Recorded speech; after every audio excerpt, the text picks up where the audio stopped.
as a BTS army, I want to ask you a simple question, and that is, if you could go back in time, would you still want the Americanization of BTS? Now, hear me out. This question, you might at start be like, no, of course, that's what made them globally popular. But at the same time, just think about it before you answer this question.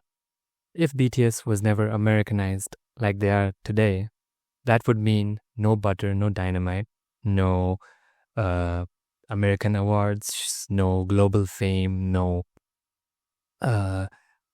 international art. Like, they still had international audience before this whole thing, but no global popularity, no comparison with the Beatles, no top Billboard top 100 and all that stuff, right? So there's a lot of negativity, there's a lot of negative stuff, and you're going to be like, why would I say no to all of this achievement that BTS has got? But let's take a look, let's sort of rewind and go back to before they were Americanized. Talk about when they were, still doing Korean music, and it's not like they don't do it now, but at the time they never did English songs. So I'm talking about during the time.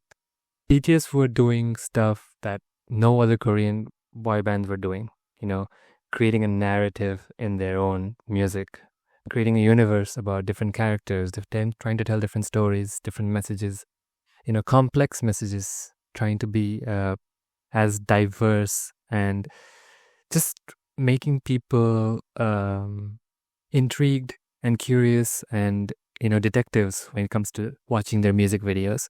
There was so much difference in them and a traditional Korean boy band. They were trying out different things that worked. It wasn't like they did not work. They were doing comeback trailers and highlight reels, short films. And there's something I miss about that type of BTS. There was so much, it just felt like there was so much quality and so much hard work that was put in the albums back then. After the Americanization, if you look at it carefully, then Butter, Dynamite, songs like this were given to them. They did not really, they sang it, of course, but someone came to them, gave them the beats, gave them the song, and they just had to make it theirs, which feels a little less hard work than what they used to do before. And I'm not saying BTS don't work hard. Obviously, they worked really hard back then.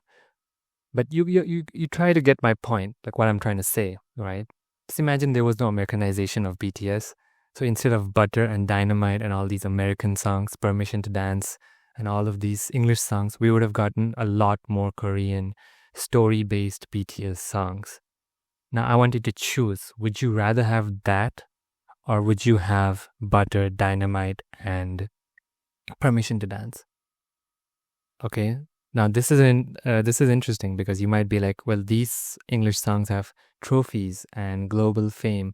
Their Korean songs are great, but as a BTS army, I want BTS to get trophies and recognition. But what if trophies and recognition was not part of the equation? What if you had to choose between Butter, Dynamite, Permission to Dance, or some other BTS big hit label style music with stories and fun detective stuff, clues and characters and short films? What would you honestly prefer? Like, being a genuine BTS fan, I think that's a very interesting question to answer. Let me know in the comments, because as much as I like where they are right now and I still care about them, I feel like after coming back from the military, BTS are gonna go back to that. And I think they really want to go back to, they'll still make English songs, but they, like, yet to come, where they went back to Korean albums, they're gonna go back to being the BTS that they were. And I hope that's what happens.